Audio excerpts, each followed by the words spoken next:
Donald Trump released a video outlining what he, I guess, is proclaiming to be his policy proposals and plan if he were to become president again to combat the attack on free speech that he feels is taking place. Now, of course, a lot of this, and then we'll show you the video, it's strange, is rooted in the Twitter files drop, right?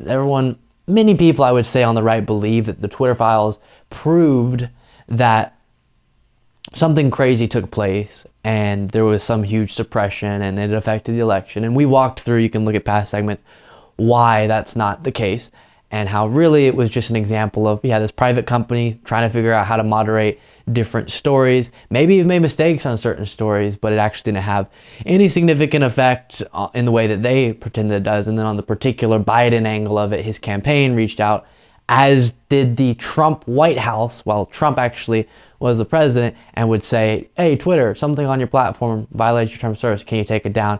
And they would respect those requests, not some big sign of collusion or anything like that. And again, Trump's White House did that as well. So the condemnations would have to fly both ways if you're going to. With all that being said, take a look at this very strange video where I guess because of his misinterpretation of the Twitter files drop, he's now saying all of this stuff has to be done when I become president again to combat the attack on free speech.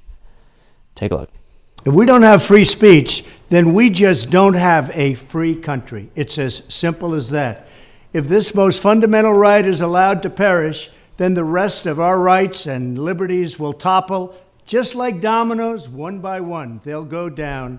That's why today I'm announcing my plan to shatter the left-wing censorship regime and to reclaim the right to free speech for all Americans. And reclaim is a very important word in this case because they've taken it away. In recent weeks, bombshell reports have confirmed that a sinister group of deep state bureaucrats, Silicon Valley tyrants, left-wing activists, So again, this is not at all what was revealed, but okay. And depraved corporate news media have been conspiring to manipulate and silence the American people. They have collaborated to suppress vital information on everything from elections to public health. The censorship cartel must be dismantled and destroyed, and it must happen immediately. And here's my plan. First, within hours of my inauguration, I will sign an executive order banning any federal department or agency from colluding with any organization, business, or person to censor, limit, categorize, or impede the lawful speech of American citizens.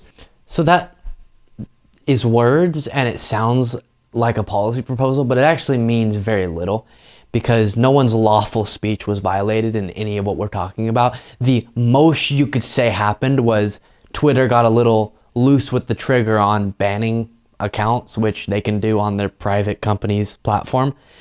And that's just a matter of the consumers need to press on the company if they want some change in the terms of service or in the moderation practices, not anything that involves the President of the United States or the government, or because of that, right, the First Amendment.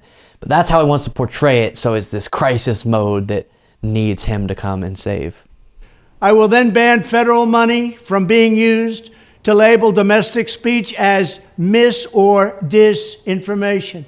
And I will begin the process of identifying and firing every federal bureaucrat who has engaged in domestic censorship. Strange tone and tenor. He's kind of shouting.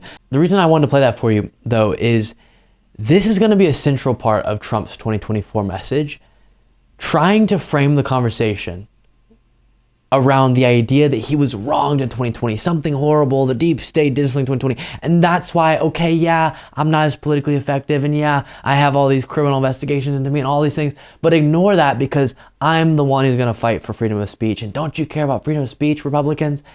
And so you have seen him recently really lean into this message of, I'm going to come and save you from the horrible Democratic takeover of tyrannical takeover of the country that's taken away your rights, taken away your freedom of speech. And of course, what he's rooting that in is just not accurate, but it still is working for a lot of people who are following him.